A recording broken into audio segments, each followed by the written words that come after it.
You know, he was ringside witness and then a dressing room witness last Saturday at the O2. For 2 months, he's been close to James DeGale and Jimmy McDonald, the cornerman. So let's start with a bit of a reflection on last week's massive fight and then move on to the amateurs. It is, of course, Ron Boddy. Good evening, Ron. How are you, Steve? Yeah, fantastic. I've spoken to Frank Warren. He's talking about having a big fight up his sleeve. He can't tell me what it is. That's if the rematch doesn't happen. But before we get to that, how is Chunky? How is James DeGale at the moment?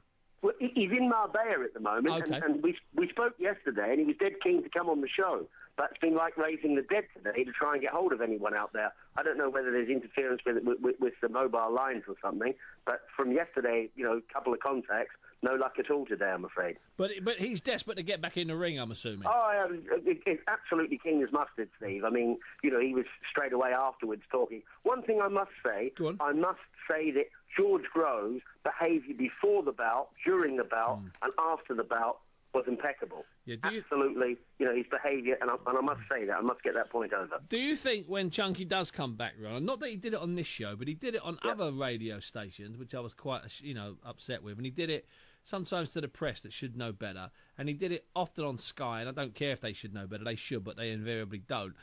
You know, he said things, James, that perhaps he shouldn't have said. You know, he had to stop saying certain things, like ginger moron, for instance. Do you think he needs to tone it down slightly? Right. James isn't really like that. That's what I'm saying, Ron. That's what I'm saying. The only gripe he's got against George is that when he qualified for the Olympics, is that they were trying to say that George should have gone instead of him. That's really the only thing. That's really where the animosity is. The rest is nonsense. And what's never mentioned is that there was the box-off in February 2008, which James won, and therefore obviously went on to the Olympics and was obviously the men's pick. That's really the only thing. And he was having a go at George, hoping that it would upset George to make George fight on the night. George knew that. Chunky knew that as well. And obviously he's really peeved Chunky to not have got the decision against George. So he is upset. He doesn't really have dislike for him. It's just dislikes what's being said. That's it's the peripherals. How's everybody in the James DeGale business? And I mean that, you know, loosely. You know, how's the family and Jim McDonald and Jim's family? How's everyone taking it? Because it's a very close knit group of you. There's about 20 of you. You know, how's everybody taking it, Ron?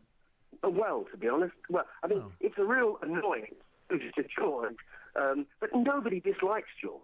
It's not really about that. It's about all of that Olympic build-up and people saying that George should have gone instead of James. And that's really where the whole root of the problem lies. Simple as that. All right. Now